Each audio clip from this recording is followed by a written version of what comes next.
जय हिंद साथियों।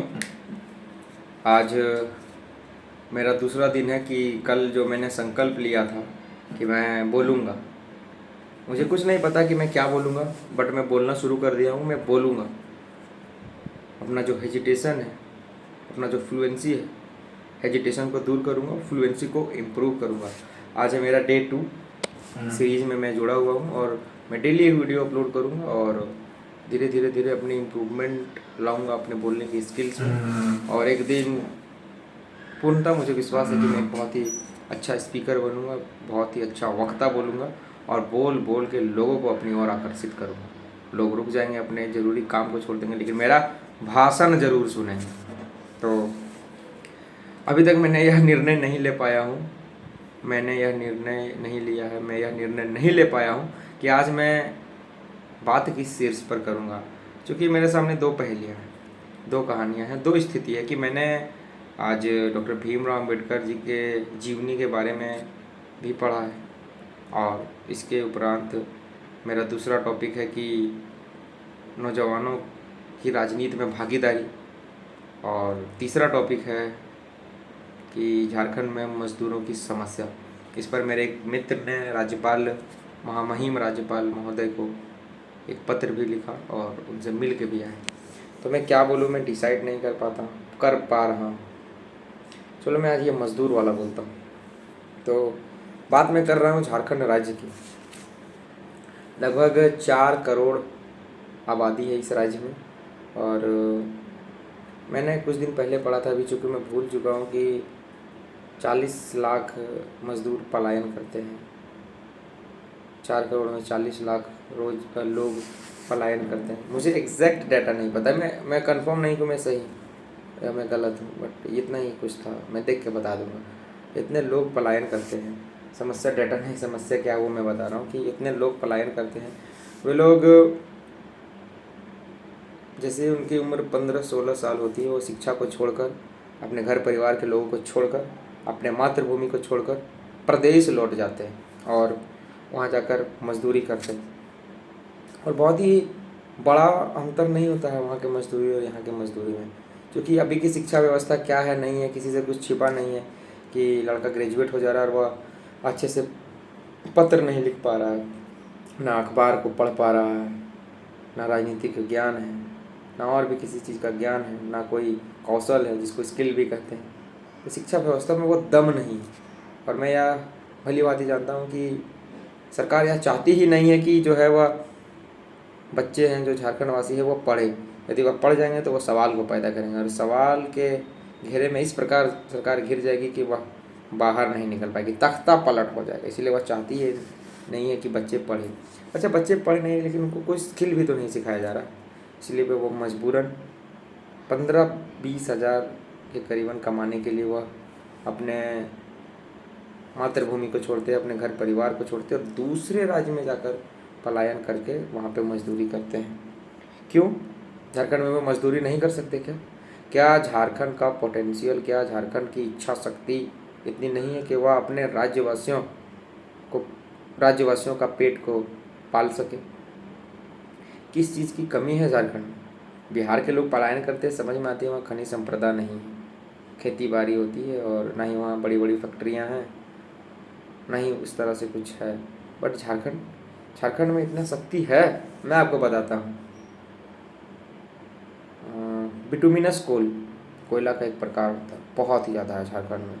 कोयला के साथ साथ आयरन ओर है, बॉक्साइट है, यूरेनियम है, लिथियम है, यानी कॉपर है, तरह तरह के खनिज भरे हुए झारखंड में। लेकिन फिर भी यहाँ के बच्चे दूसरे जगह जाते हैं, मजदूरी करते हैं, अपने घर परिवार के लोगों को छोड़ कर जाते हैं और मजदूरी करते हैं। ये कहाँ तक उचित है, ये कहाँ तक न्याय है? कुछ बदला है इस देश में तो बस शोषण करने का तरीका बदला है। पहले गोरे अंग्रेज शोषण करते थे, अब हमारे खुद के लोग हम पर शोषण कर रहे हैं और इस बात को हम समझ नहीं पा रहे, क्योंकि हमारी सोचने समझने की शक्ति उस स्तर की नहीं है कि हम इस बात को सोच सकें और समझ सकें। बहुत ज़्यादा नहीं, मात्र 15 से 20 हज़ार रुपये के लिए वो लोग पलायन करते हैं। अच्छा, पलायन करते हैं तो पलायन करने के दौरान अन्य राज्य में उनके साथ क्या होता है नहीं होता, उससे भी यहाँ की सरकार को, यहाँ की व्यवस्था को कोई ज़्यादा खास फ़र्क नहीं पड़ता। मैं गया हूँ, मैं खुद महसूस किया हूँ कि एक 10x10 के रूम में करीबन 7 8 9 लोग 10 लोग रह जाते हैं। वहीं उसका किचन है, वहीं उसका वॉशरूम है, वहीं पे उनको खाना बनाना है, वहीं उनको सोना है, सब कुछ वही है। एकदम छोटी छोटी पतली पतली बम्बई में गलियाँ होती है। वहाँ लोग कितने मशक्क़त से जाते हैं, दिन भर मजदूरी करके आते हैं, शाम में थके हुए रहते हैं, नहाना धोना सब वहीं पर होता है। एकदम ज़िंदगी नर्क से भी बदतर है वहाँ।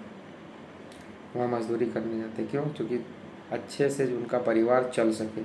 और मजदूरी के दौरान उनका वहाँ शोषण होता है, उनका पीए नहीं बनता है, प्रोविडेंट पीएफ नहीं बनता, सॉरी मैंने पीए बोल दिया, पीएफ नहीं बनता है। यदि मजदूरी के दौरान किसी मजदूर की घटना में मृत्यु हो जाती है तो उनको ठीक से मुआवजा नहीं देता। मजदूरी का समय निर्धारित नहीं कि कितना देर मजदूरी किया जाए, समय पर पेमेंट नहीं मिलता, यानी तमाम प्रकार की समस्याएं। एक तो वो अपने घर परिवार को छोड़कर दूर रह रहे, ये बहुत बड़ी बात है। ये जो मैं कह रहा हूँ बहुत बड़ी बात है। कभी आप अपने प्रियजनों को छोड़कर जाइएगा और देखिएगा कि कैसा लगता है।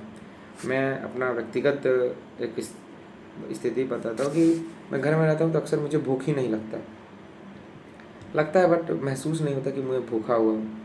मैं जब पहली बार अपना घर से दूर गया था, अकेले दिल्ली गया हुआ था, तब मुझे अपने जीवन काल में पहली बार, जब मैं 19 साल का होऊंगा, 19 साल की अवस्था में मैं गया था, तो मुझे जीवन में पहली बार भूख का अनुभव हुआ था कि भूख नामक भी कोई चीज़ होती है। इतना तेज पेट में लहर होता है खाना खाने, उस तरह का भूख मुझे घर में कभी नहीं लगा, क्योंकि मेरी माँ मुझे वो स्थिति बनने ही नहीं दी मेरे साथ कि मुझे भूख लगे। भूख लगने से पहले बेटा ये ले, बेटा ये खा ले, बेटा वो खा ले। तो ऐसा कौन नहीं चाहता, सब लोग चाहते। लेकिन तमाम अपने घर की परिस्थितियों को छोड़कर, अभी तो ये है कि नौजवान युवा जो हाल फिलहाल में शादी किए हुए, वे भी मजबूरन अपने परिवार को छोड़ के जाते हैं। कितनी कठिन समस्या। आप समझें कि आपका विवाह हुआ है और विवाह के अगले महीने ही उन्हें पलायन करना पड़ता है। क्यों? क्योंकि यहाँ रोजगार नाम का चीज़ नहीं। उसमें कहीं ना कहीं गलती हमारी भी है, गलती सरकार की भी है, गलती हम सब की है। सरकार की क्या है कि इच्छा शक्ति मर गई है। झारखंड के पास है वह पोटेंशियल, झारखंड के पास है वह शक्ति कि वो अपने राज्य के वासियों का पेट को पाल सके। क्या नहीं है, खनिज से तो भरा हुआ है, एक से एक टूरिज़्म हब है। यहाँ तक मुझे याद है कि हमारे ज़िले में पारसनाथ पहाड़ है, पारसनाथ हिल, कितना खूबसूरत हिल। और गिरिडीह में तो गिरी ही यानी पर्वत ही चारों तरफ है। यदि एक अच्छे से प्लानिंग किया जाए तो जैसे उसरी वाटरफॉल है, उसरी नदी के तट पर टूरिज़्म हब बनाया जा सकता है। जितने हिल हैं उसके अगल बगल नारियल के पेड़ हैं, खजूर के पेड़ हैं, उसके अगल बगल टूरिज़्म हब बनाया जा सकता है। आप कभी पारसनाथ बाहर जाना, पारसनाथ रेलवे स्टेशन से देखना कितना बेहतरीन नज़ारा है। आप तोपचाची से इधर डुमरी की ओर जाना, नेशनल हाईवे में, उसके बाद आपको खूबसूरती देखना। वहाँ पे टूरिज़्म हब क्यों नहीं? झारखंड सरकार की इच्छा शक्ति मर गई। मैं केवल और केवल उसी को कोसता हूँ। वो क्या है कि एक तो उनका पॉलिसी इतना घटिया कि वो अच्छे से पढ़ा नहीं पा रहे हैं, और युवाओं की सोचने समझने की स्तर उस लेवल के नहीं कि वो सोच समझ सके कि सही क्या है, गलत क्या है। क्योंकि अगर ये सही गलत की भावना उसमें आ गई, राजनीतिक भावना उसमें आ गई, ये सरकार की ये मनमानी चलेगी कैसे? सवाल मेरा यह है, कैसे चलेगी सरकार की मनमानी? इसीलिए झारखंड क्या, पूरा भारत एक बहुत ही बड़े क्रांति की राह देख रहा है, एक बहुत ही बड़े क्रांति की तलाश में है, एक बहुत ही बड़े क्रांति की राह देख रहा है, इंतज़ार कर रहा है कि समय बदलेगा। अभी आप खुद सोचो ना कि झारखंड सरकार क्या बोलती है कि कोयला ये नहीं, हमें केंद्र सरकार नहीं दे रहा था, हमें वो नहीं, कोयला ले जा रहा है, हमें केंद्र सरकार ये नहीं दे रहा। अरे तुम क्या कर रहे हो? मेरा सीधा सा सवाल है, यदि आज हम कोयला को रोकते, झारखंड से कोई भी कोयला नहीं जाएगा, यहीं रहेगा, क्या ही कर लेगी केंद्र सरकार? मान लिए division of power, 7th schedule of the Indian constitution, 7वीं अनुसूची के जरिए डिवीज़न ऑफ पावर है कि मिनरल में वो केंद्र सरकार का कब्जा है। तो क्या आप जिस जगह से खनिज को निकाल रहे हैं वहाँ के स्थानीय लोगों को आप रोजगार तक नहीं देंगे? क्या ऐसा कारण है कि बिहार और झारखंड, उत्तर प्रदेश, पिछड़े उड़ीसा, पिछड़े पिछड़े जो राज्य है वहाँ के बच्चे ही पलायन करते हैं। क्या कारण है कि गुजरात का कोई व्यक्ति कभी झारखंड नहीं आता है पलायन करके? क्या कारण है कि महाराष्ट्र का कोई व्यक्ति झारखंड नहीं आता? क्या कारण है कि बेंगलोर का व्यक्ति कोई झारखंड नहीं आता? क्या कारण है कि झारखंड, बेंगलोर यानी कर्नाटका, महाराष्ट्र, गुजरात, राजस्थान, हरियाणा ये सबसे पिछड़ा है? क्या कारण है? केरल ये सबसे पिछड़ा है, क्या कारण है?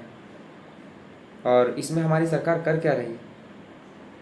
हमारा मकसद, हमारा इरादा, हमारा मनसा एकदम साफ होना चाहिए, वह है विकास। एक स्वतंत्र, एक आज़ाद विचार ही इस चीज़ को पा सकती है। स्वतंत्रता के साथ साथ विकास की गति को तेज़ बढ़ा सकती है एक स्वतंत्र विचार। हमें चुनाव के अंतिम समय में कुछ लॉलीपॉप दे दिया जाए, क्योंकि लोग का सोचने का शक्ति उस स्तर का है नहीं। मैया समान योजना जैसे भी दे के गोटी खिल गया यहाँ की सरकार ने।